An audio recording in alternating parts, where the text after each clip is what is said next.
एक और सवाल उठता है कि ये फ्लोटिंग क्यों है।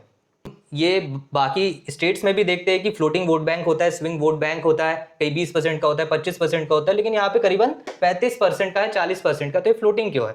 ये फ्लोटिंग इसीलिए है, उसके दो कारण है।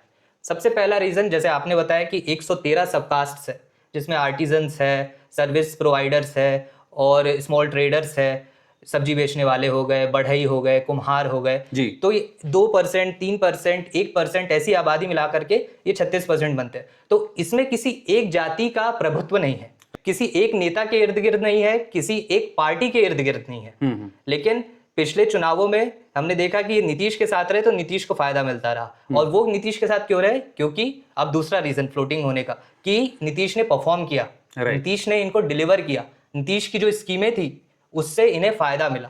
तो ये एक तरीके से इशू बेस्ड वोटर है। राइट।